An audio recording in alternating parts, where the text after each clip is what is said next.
আজকে ঝাঁ চকচকে বলিউড আর ৩ দশক আগের রূপলী পর্দার জগতের মধ্যে আকাশ পাতাল পার্থক্য। ৯০ দশকের অন্যতম সফল অভিনেত্রী মমতা কুলকার্নি বৃহস্পতিবার সেই ফেলে আসা দিনগুলোর কথা স্মরণ করে কিছুটা নস্টালজিক হয়ে পড়লেন। তার স্মৃতিচারণে উঠে এলো আমির খানের ঘরোয়া স্বভাব থেকে শুরু করে ইন্ডাস্ট্রির বর্তমান সাম্প্রদায়িক বিতর্ক। উঠে এলো তাঁর স্পষ্ট মতামত। সম্প্রতি সঙ্গীত পরিচালক এ.আর রহমানের বলিউডকে সাম্প্রদায়িক বলার প্রসঙ্গে মুখ খুললেন মমতা। তিনি বলেন, আমি নিজেকে খুব ভাগ্যবান মনে করি যে আমি ৯০-এর দশকে কাজ করেছি। বিশ্বাস করুন, আমরা কোনো দিন এই দৃষ্টিভঙ্গিতে ভাবিনি। আমি আমির খান, শাহরুখ খানের সঙ্গে কাজ করেছি। আমরা একে অপরের ধর্ম কী তা নিয়ে মাথা ঘামাতাম না।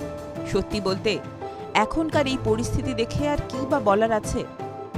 মমতা জানান, সেই সময় আজকের মতো শুটিং সেটে ভ্যানিটি ভ্যানের বিলাসিতা ছিল না।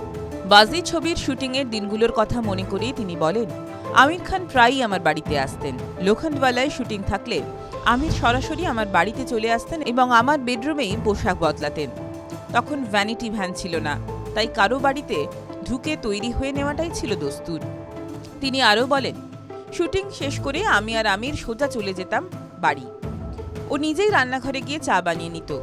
সেই দিনগুলোয় মানুষের মধ্যে যে উষ্ণতা আর সহজ সম্পর্ক ছিল তা এখন বিরল।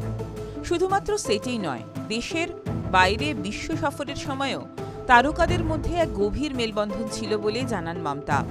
শাহরুখ ও আমিরের সঙ্গে কাটানো মুহূর্তের কথা টেনে তিনি বলেন, আমরা একে অপরের বাড়িতে বসে থাকতাম।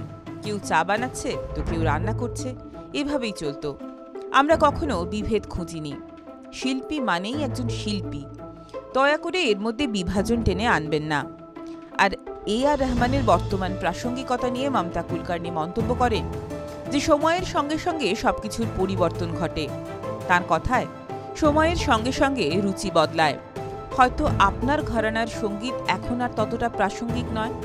আজ কত ভালো ভালো গায়ক কাজ না পেয়ে বসে আছেন। মমতার মতে, বিনোদন জগতে বিভেদের চেয়ে সৃজনশীলতার মর্যাদাই কাম্য, যা ৯০-এর দশকের বলিউডে ভরপুর ছিল। TV9 Bangla digital.